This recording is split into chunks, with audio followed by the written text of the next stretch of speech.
We're going to call to order the regular city council meeting of October 14th, 2024. I can say, Madam Clerk, the roll again. Welcome back. Thank you. Madam Clerk, the roll. Vixen. Here. Salvia. Here. Hauser. Jones. Here. King. Sage. Here. Trent. Here. Thank you. Would you please all rise and join us for the Pledge of Allegiance?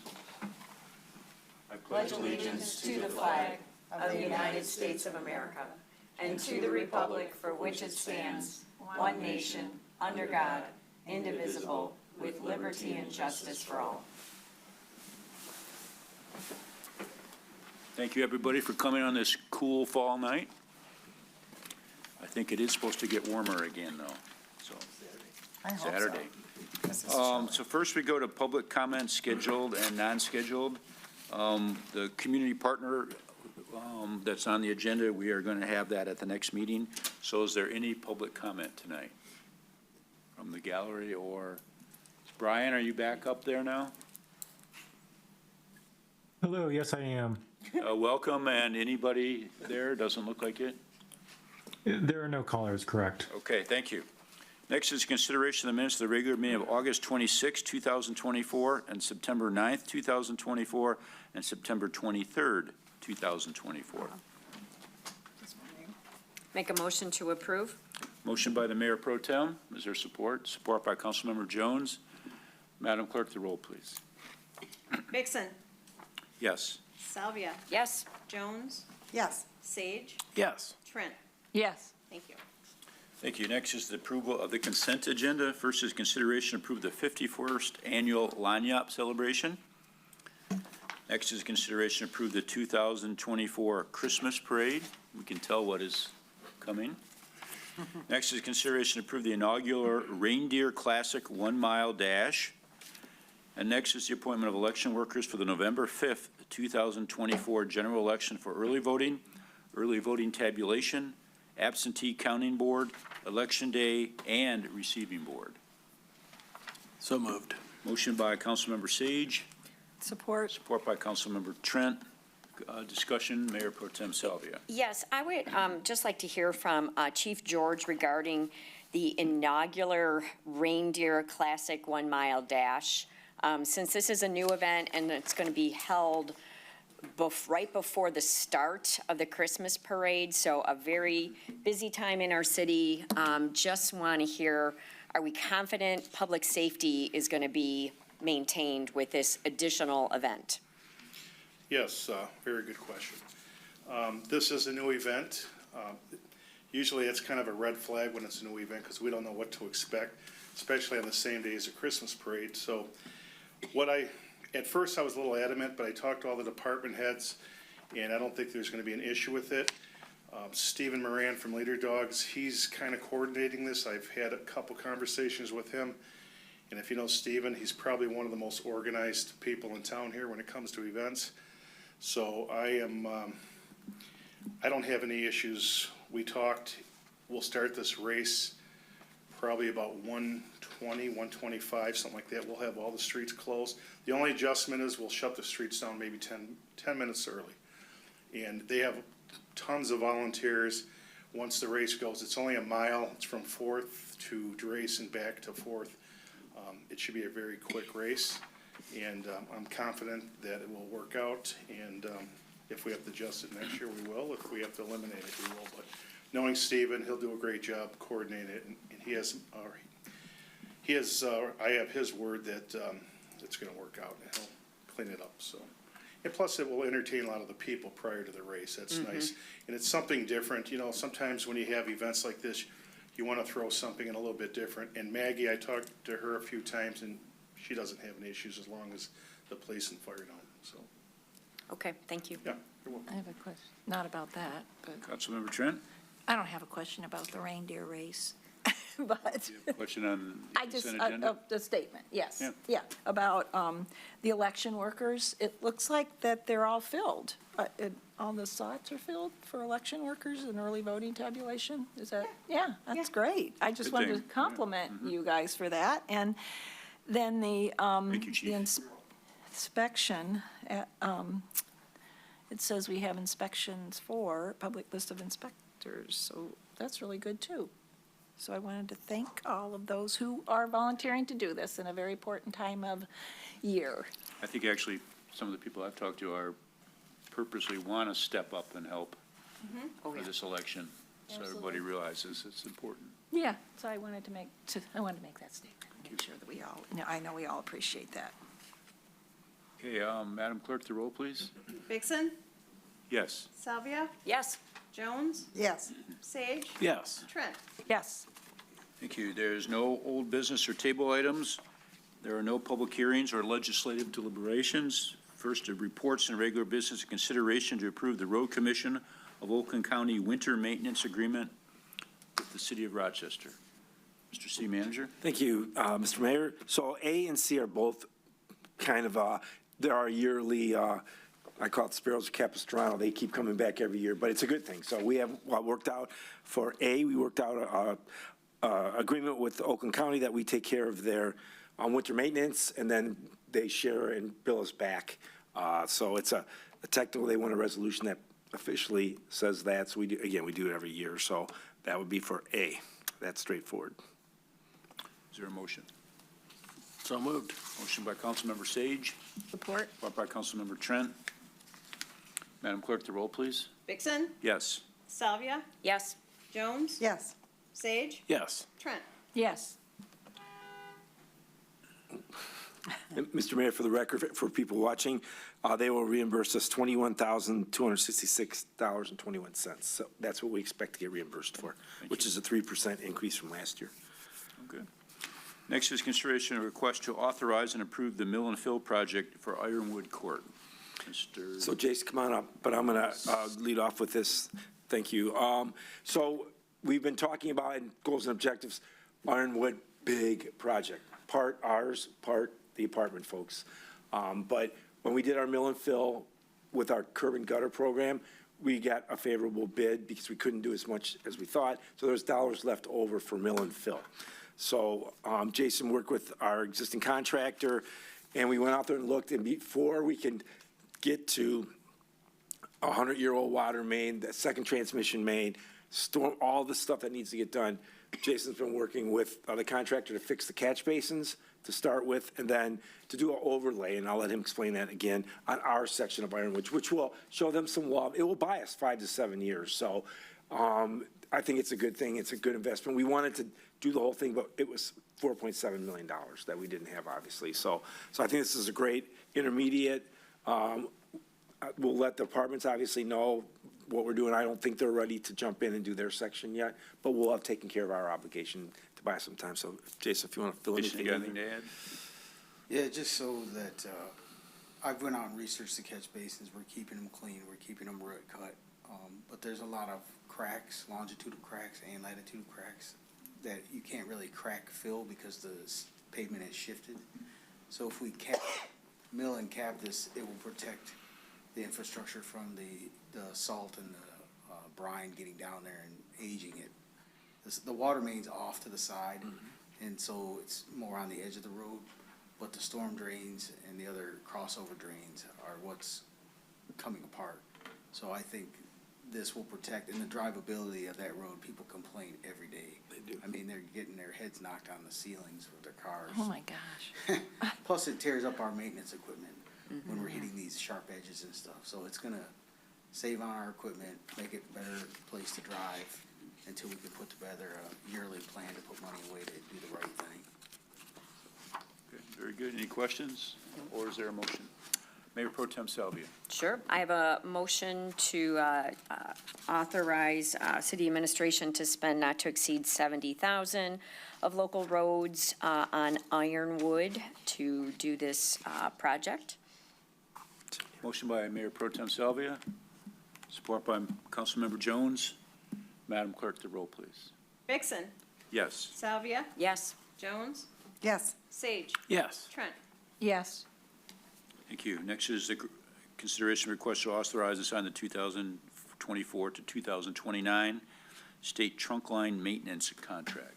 Mr. City Manager. Yep, exact same thing as the county. We work with the state every year in cooperation with them to do trunk line work, our main roads. So again, they're asking for us to pass to approve this contract and have us sign that and execute it as soon as possible. Mayor Pro Tem Salvia. Yeah, I have a question on this. So this maintenance, is this snow and salt, or is this other types of maintenance? It's storm drain cleaning, any maintenance I do there, I submit a cost recovery chart. And the Oakland County one, sometimes we, depending on the winter, sometimes we win, sometimes we break even a little bit. But they usually support everything I do, curb repairs. I take care of striping, and then the sidewalks, they don't have anything to do with that, but, yeah, it's all. Okay. So it's not just snow, snow and ice, it's the maintenance, general Sweep, maintenance. trunk line sweeping, Yep. mowing of the grass along the right-of-ways, stuff like that. Okay, I'll make a motion to approve the 2024 to 2029 state trunk line maintenance contract. Motion by Mayor Pro Tem Salvia, Support. support by Councilmember Jones. Madam Clerk, the roll, please. Vixen, Yes. Salvia, Yes. Jones, Yes. Sage, Yes. Trent. Yes. Thank you. Next is receipt of the check register report. If there's any questions. If not, on to receive a report from the various boards and commission. First, a report from the Historical Commission. Councilmember Sage. Thank you, Mr. Mayor. Happy to report. Sorry. No, sorry. So I wanted to ask Chief George about the report that was in there about the parking program. At what point in the agenda do I do that? It was in our packet. I didn't know if that's before the report. It's in the city That was in the manager's packet. manager's report. That was the manager's report, right? Yep. Yes. So you just have questions for the police chief? Yeah. Chief, why don't you come on up? We'll just, I just didn't know the proper Proper protocol on such questions. Excuse me for interrupting your lovely report. I'll make it quick. So, yeah, it was, the packets come at the same time, so I'm confused. Just, first off, thank you for doing this. I don't know if this has always been done, but the details about the parking. We just started that monthly report. I mean, you're good with your reports. So thank you for that. I appreciate that. Just a couple curious questions. Has there been a decrease in calls for service because the coin is not happening anymore? Probably 80% of our calls were because of coin jams and dollar bills were getting stuck. Now, most of our calls, it's user error. Probably 80%, maybe 90% is user error. Nobody knows where to scan their ticket. That's about it. Oh, that's good. So that has made a difference. We have received no complaints about the credit card only. And I'm telling you, the labor costs have dropped because of those coins. Those coins really messed up the machines there. And the dollar bills too, because what happens when people stick the dollar bills in there, then you get dust and fibers Sure. and stuff like that, and it clogs the machines up. But no, it's working out very well. But most of our complaints are user errors. We still get a lot of complaints, but it's just people that can't figure it out. But we have them on camera so we can see what they're doing, and we instruct them, so it works out very well. Guide It's them more to the right personal, way. so. Okay, I have a few Okay, more go ahead. questions. Okay. What is a non-communicating meter? It's a meter that hasn't been used in a while. Sometimes, like during the week, there's certain meters in town that nobody parks in that area. And if nobody parks here for a couple, 3 days, then we'll get a notification. We get a report every morning of the meters that are not communicating. And sometimes all you have to do is go over there and reset it. So, Interesting. Okay, Yeah. so it's just not Yeah. connected, the yeah, it hasn't been technology is used. not. It may Okay. have not been used for 2-3 days, so we get an error message just to go check it to make sure it's okay. Interesting. Yeah. And then the final is,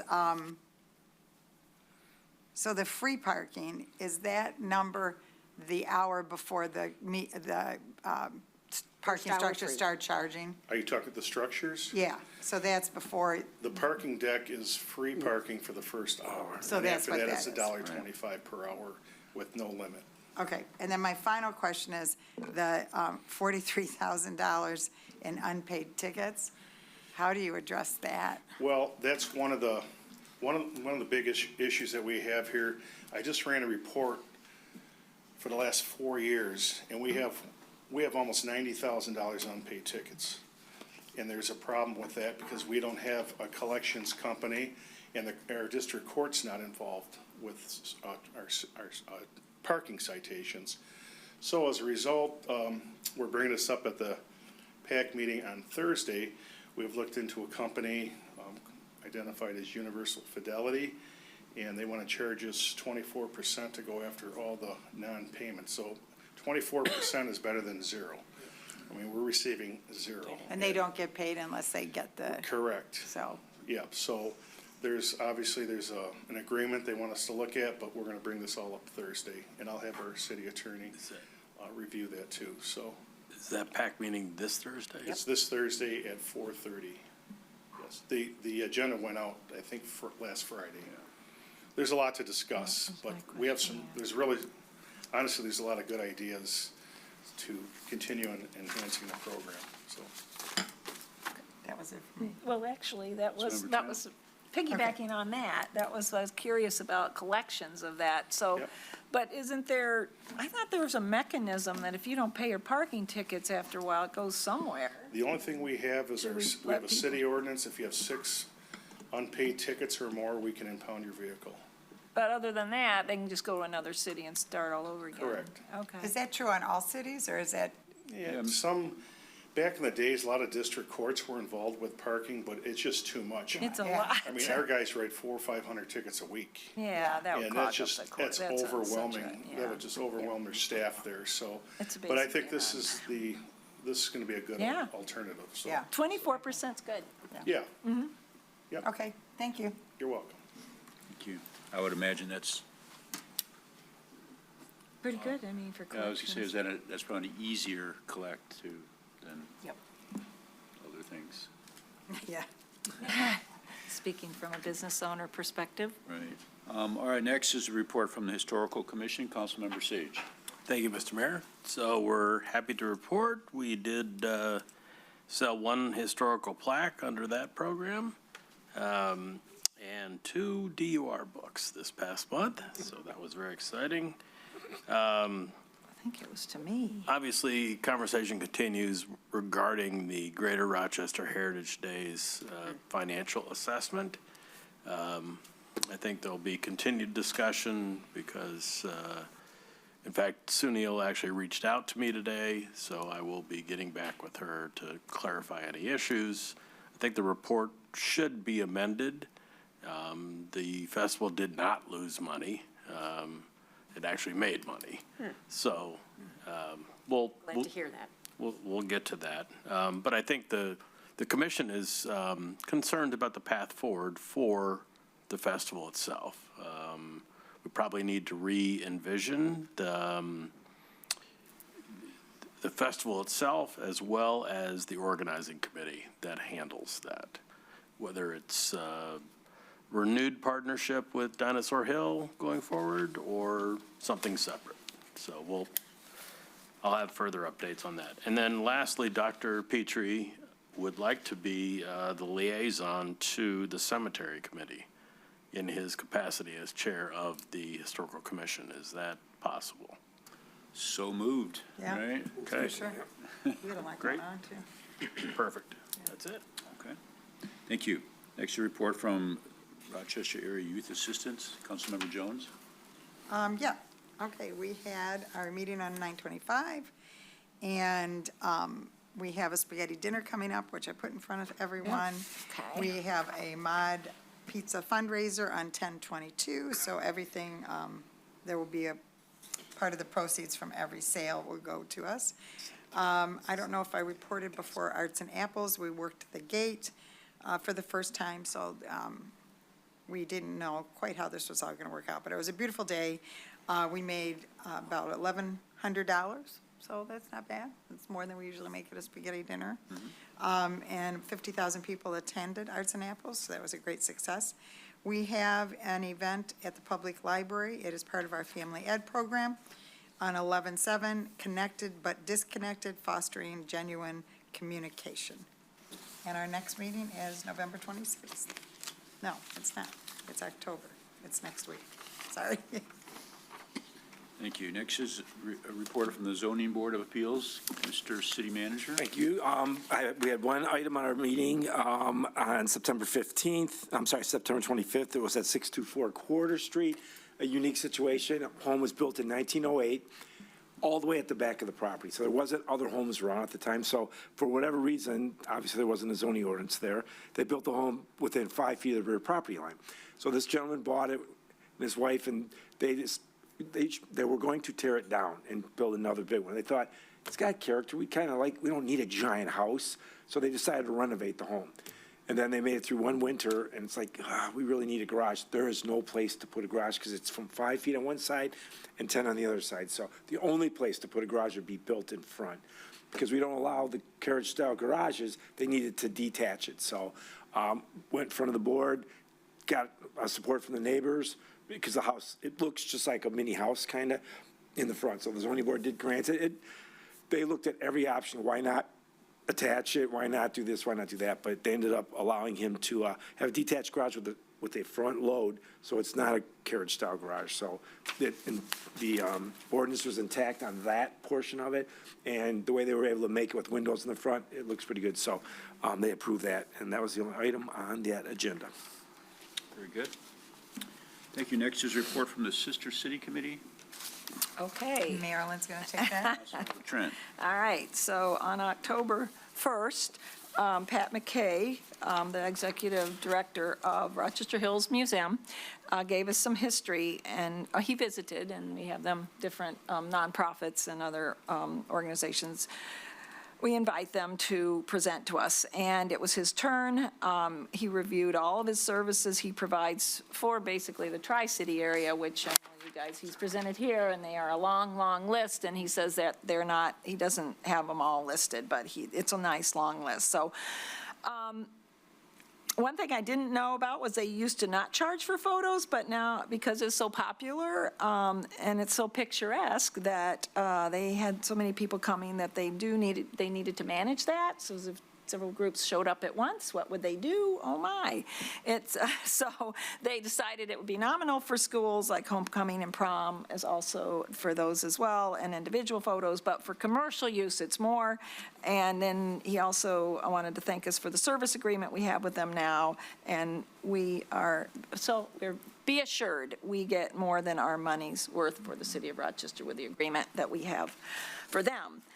I have two other committees I was at, the Cat Committee and then Dinosaur Hill. So whenever you want me to, I will hop in and give I would updates. say go for it right now. Let's All have right. the cat committee first. Oh, yes, I was going to wear my cat ears, but I'll just have to put that off for another day. So we have good news. There were 6 people who attended that meeting, and one of them is our chief, Sislek, and then Cheryl Phillips, who you saw, come present, Sarah King, myself, and Kristen Kitty Cat. I don't think that's her last name, but I can't find her last name, and Tom Slick. So they begin with the pilot program of the Grigg Street area, and they have TNR'd 5 adults, 1 male, and 4 females. They're already excited about catching a male. They're a little bit harder to catch. Then they did trap one cat, and he had already had his ear tipped when they were excited to see an ear tip cat, because that means he's been spayed or neutered. Well, I guess if it's a him, he's been neutered. 11 kittens have been rescued and placed in foster care with Tiger Lily Rescue that Kristen Kitty Cat owns.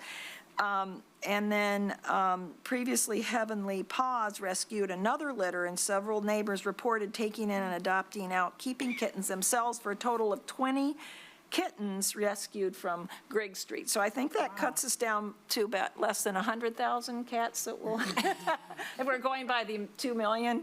It's a pilot program, right? That's great. Yes. That's great. Yes, so catching these keeps us from having multiple cats. So one key neighbor was assisted with all of this, and she's offered to help with trapping in other parts of the city, which she's very grateful for. It's not easy to trap cats. A neighbor on 4th Street, and I think that was recently found an outdoor mom cat, and I think that was Pat Kane, that one was on that one that had the cats. And And those kittens are with a family now, and the mom cat is pretty upset, but the kittens are happy. If you want to know about the feelings check of feral cats once they're captured. So I'm waiting to, I got this from, I believe it was Kristen. She's waiting for the chief to send her the contact for a possible caretaker for the Castile Cemetery area, so we can begin planning to trap for the Michigan Humane appointments that they have coming up, because they have you have to make pre-appointments, get the cats neutered or spayed, because that's the problem. We don't have enough vets. So once we get through this pilot program, they're already looking, they view this as successful, which they all are very pleased about that. They have no complaints from the neighbors. The neighbors are very happy about this. And so, they have some dates that they are planning to trap for 4 cats, for 4 appointments. They discussed and agreed that Tara would contact Michigan Humane, that's the new name of Michigan Humane Society. They will get information, because they talked about educating the public on what we're doing now that it's more successful, and it is successful, and sharing either through our website or our newsletter. And the action item for help is veterinarians who could help us with the cats neutering and spaying, as that's the bottleneck that's going to happen going forward. And they're trying to get these cats before the fall, before spring comes. Right. All right, so now we get to Dinosaur Hill. This meeting was happened. Before we get there, Oh, so on the cat committee, oh, so we have a ground feeding ordinance under nuisance. So do we need just a simple TNR, or do we just adopt this informally with administration, that this will be the policy going forward because it's the most humane to address this issue? Or do we need a formal ordinance to say we will use that process throughout the city? that's a good City question. Attorney, any? I mean, when you say an ordinance to require the city to continue with its TNR program? Well, it's obviously a recommendation from the committee thus far, but do we need to codify it, or is it just something that would naturally continue? I would suggest that since it's a city activity, that you wouldn't need to put it into an ordinance to require the city as a policy. You could have it as we have adopted policies like, various policies over the years that you could make a statement, but it's really not a binding thing. But so you're really only talking about binding the city to do what the city's doing. So I don't, my personal feeling is you wouldn't need to do that to just continue the TNR program, because you're the one who is organizing, or you have volunteers, but. And then we would just keep the cat committee, the CCC, in place, so to make recommendation to the council. Yeah, it's an ad hoc committee that's Okay. until you decide not to have it anymore. Okay. Like, What do you think? If I may, Mr. Mayor, so I thought you were going to maybe come at it a different way, because there's people on my block that object strongly to bringing them back because there's so many. So if we had an ordinance that says you have to do TNR, I think there's some circumstances that they can trap them and relocate them instead of bringing them back. So, and not in all instances, but I think if we codified it to say you can only TNR and bring them back, you're going to fill this place up with people saying, give us the option, because we're still doing it. We're still Yeah, it's trapping still them and relocating or finding other homes for them, but. Okay. I guess I didn't want to get too, I'm obviously enthusiastic about this, but yes, it's still in its infancy.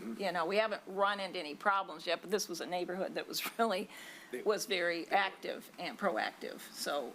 It's a pilot program. It's still a pilot program. Pilot program. Yes. And one thing, Kristen Kitty Cat wanted to thank the police department for their help that they've given her. She really said that it's just sometimes she can't get these cats to the right place after they've been trapped. Good. So I'll learn her last. Well, thank you to the CCC committee. Well, yeah, I was filling in for Sarah King. She was opposite. Today we had a Dinosaur Hill board meeting in person.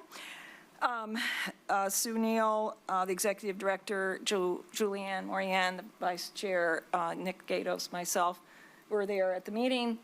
2 people zoomed in. And Mayor Bixson spoke at the beginning about the current contract, the endowment funding, and what the council would like updates on. It was very pleasant. He was very happy to see everyone. He knows them from the 50-year celebration. They talked about wanting to see the 2025 goals and objectives, the 2025 budget. There was a discussion about Heritage Days. Should have gotten an email about that. And then a better understanding of the endowments and funds at Merrill Lynch and the Community Foundation. So that was the discussion before Mayor Bixson left. And then when we had our other discussion after that, board discussion, was there are some upcoming board positions are opening up, and quite a few people are interested in applying. So in our next meeting in November, we're going to do a board assessment to understand how many positions are open and go from there. We discussed the current contract. Then the board members wanted to see the current contract that Dinosaur Hill has with the city. They also wanted to see the community houses contract. I sent that as well because it's an open, that is available to the public. And so they also know that the current contract is automatically renewed every year unless the council wants to make changes. On a happy note, Halloween Hoot is October 18, 19, and 20, and we learned about that. It's been an ongoing tradition at Dinosaur Hill for several decades, and that you can get your tickets online at dinosaurhill.org, and you can tour the trails with your children. They're decorated with exciting Halloween decor. They have skeletons and ghosts and ghoulies, and they enjoy the warmth of a campfire and seasonal nature programs as well. Any questions? Very good, thank you.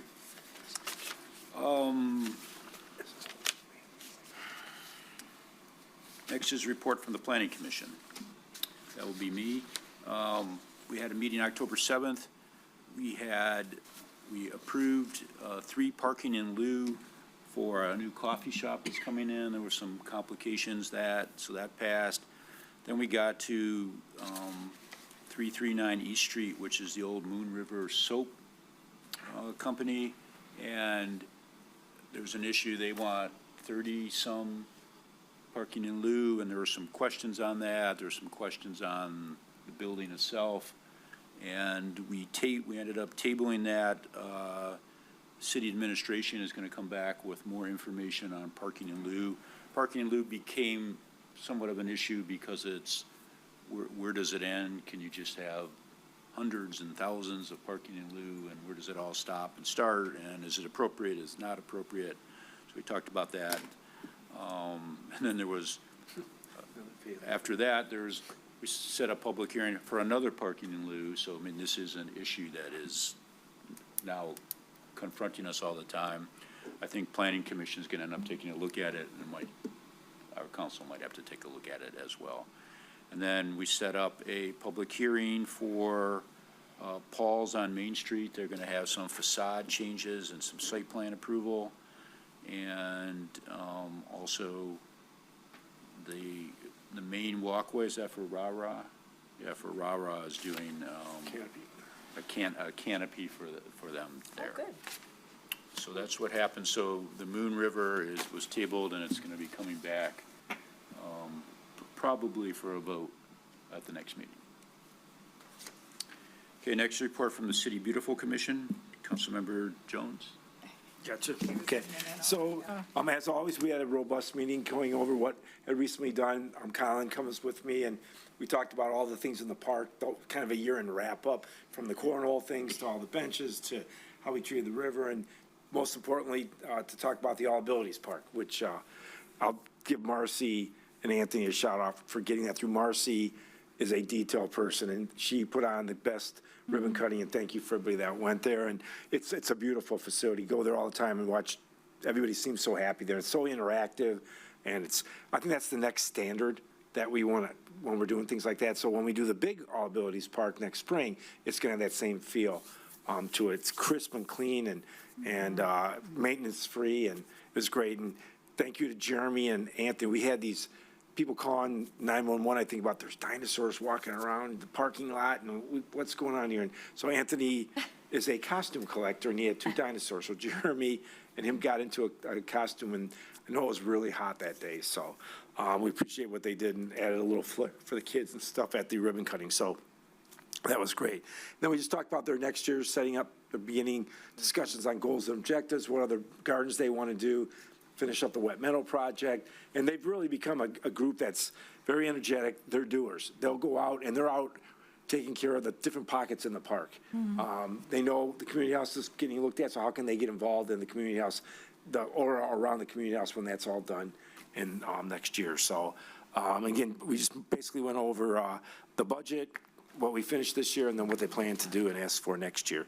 They love the art in the park. They're getting a lot of good comments. So the more opportunities we can have to get involved with that in the community art. And they acknowledge that Mark, our painter, that he's the best thing we could have. Him and Bart are the same. One guy paints, one guy does everything, maintaining everything. And Mark's now gone through systematically through downtown.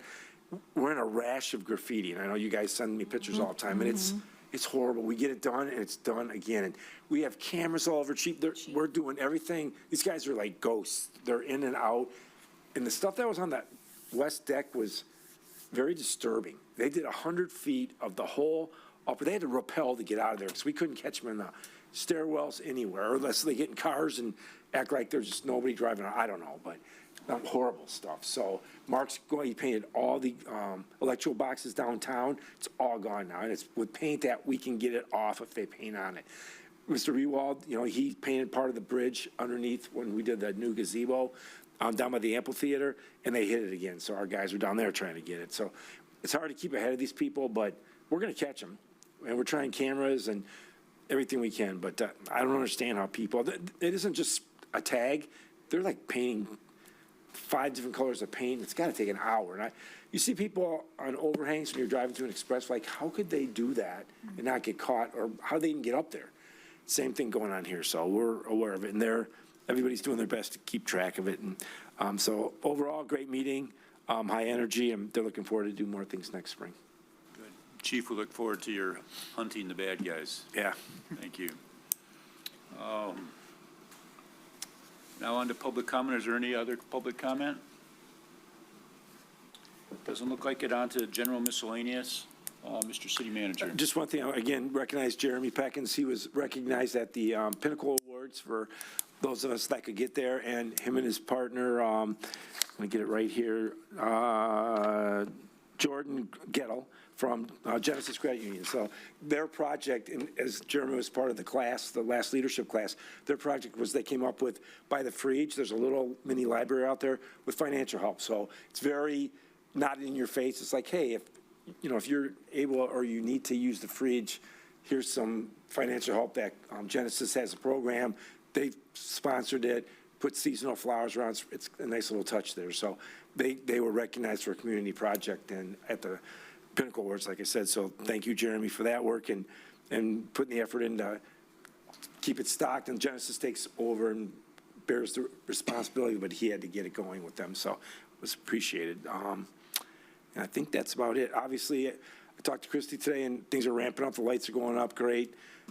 We had some vandalism the first night on one of the stations, the repeaters, like $5,000. Somebody got on the roof and just bashed it up.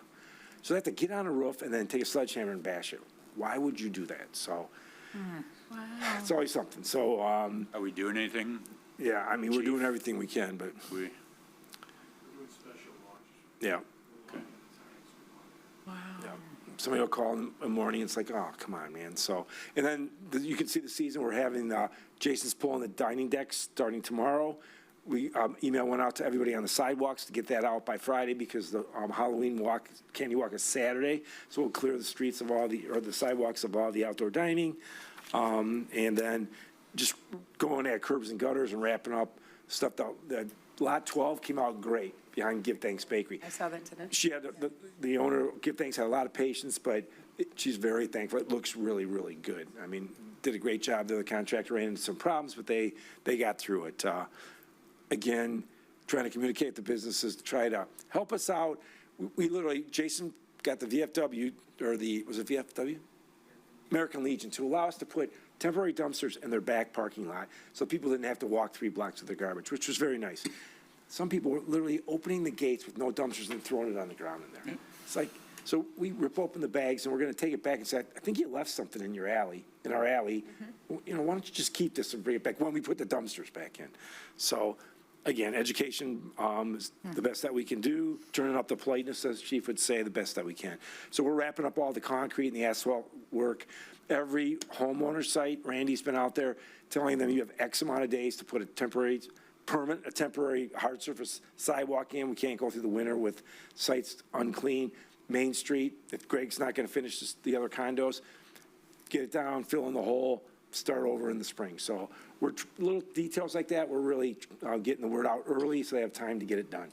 And our contractors have been staying right on track. This weather's helped immensely getting this curb and gutter thing done. And we did not run into the problems with the curb and gutter. So Roy's been out there every day, and contractors like, hey, it's okay, because he's been positive, and he was happy to see the cement wasn't as bad as they thought it was, which is good, which means we can do more next year in sections instead of having to take all the money and just rip out a whole street at a time. So it's all good.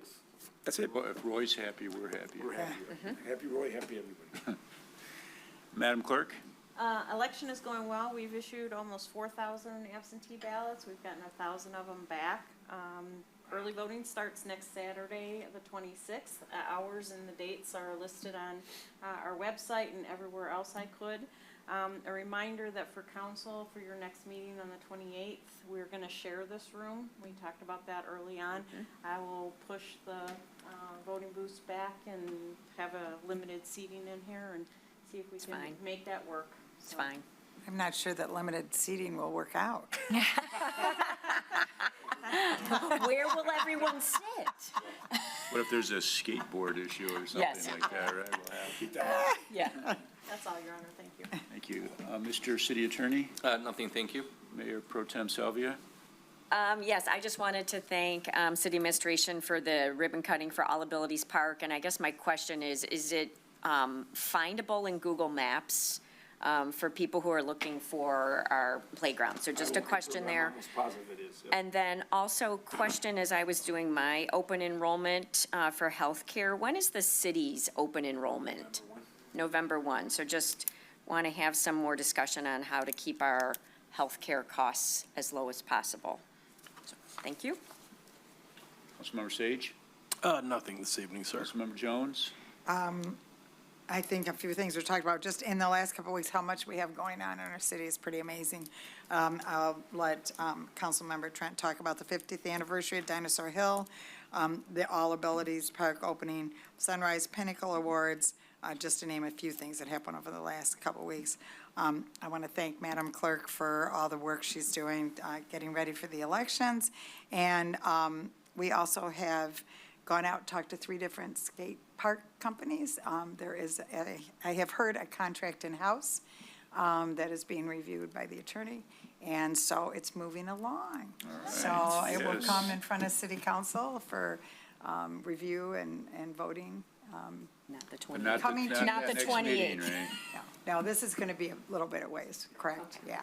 Is Yeah. it? We good? Great. All Okay, right. that's it? Well, thank you. Councilmember Trent? Well, okay, Dinosaur Hill anniversary celebration was October 3rd, and I do want to publicly thank my committee.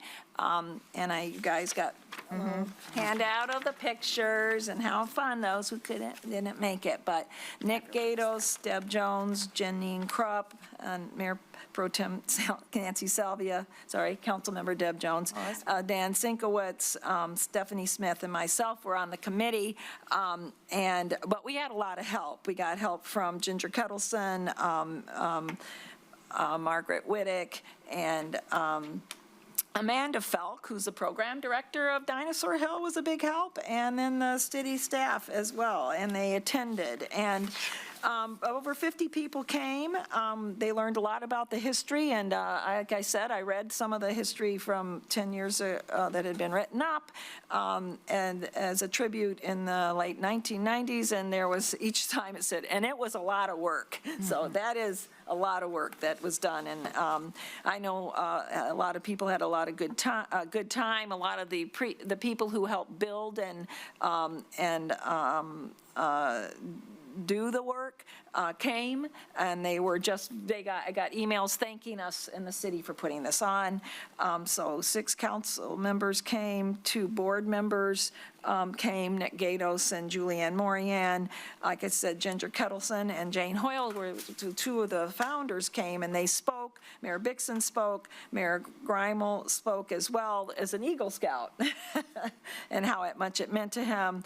I spoke, and so it was just really excellent. And basically, to summarize, that Dinosaur Hill has stayed true to its mission of educating the children. They do it for the kids.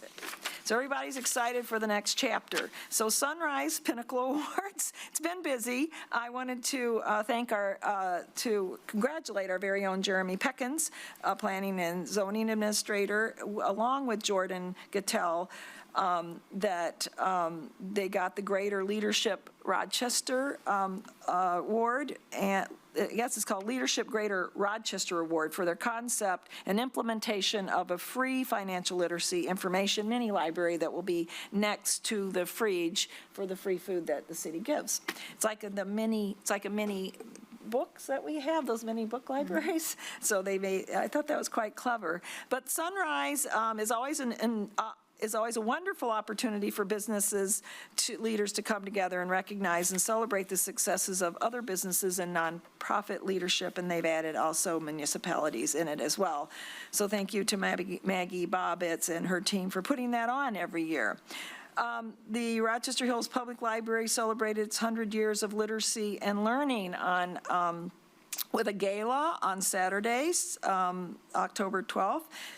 And it was well attended. Mayor Bixson, Senator Weber, several Rochester Hills council members or the dignitaries, myself and many others were there. They had a ribbon cutting for their new story room dedication, and then they even had a time capsule, and then they put in a fireplace that they had updated, and they had food and libations and fun. Last but not least, the Community Foundation's tailgate party was last Thursday evening as their annual event that's always fun. Mayor Bixson came, and Mayor Pro Tem Nancy Salvio was there as well. They give out community enhancement grants, and I'm happy to say that Rochester Pollinator received a grant to benefit the city of Rochester to design and plant their first mini forest to be planted in the spring. There will be over 300 trees and shrubs planted, and stay tuned. The City Beautiful Commission will be looking for volunteers because that is where that money will be handed off to, and Butterfly Pledge and will be adding to it. And we will be the second city in Michigan to do it, and the best part is that after the 3rd year, it's self-sustaining, because those native plant gardens need maintenance. That's it. Very good. I was going to say some of that same stuff, but I don't need to, right? Yeah. No, Well, I thought I would do it for appreciate everyone, that. because I also want to congratulate Jeremy for that award. That was very nice and shows well for our city workers, city employees. And it just shows all those different events. There's a lot of good things going on in our city, a lot of good supporting local charities, local events and stuff. So I appreciate everybody kind of out on the council and stuff attended all these things. And that's all I have. Wow. Meeting adjourned. Yes. I do this to you every time, I apologize. So, I know Councilman Salvia, Mayor Pro Tem Salvia, talks about us getting out there more. So, tomorrow night, taking my whole team, we're going to Rochester Adams for career night. So there's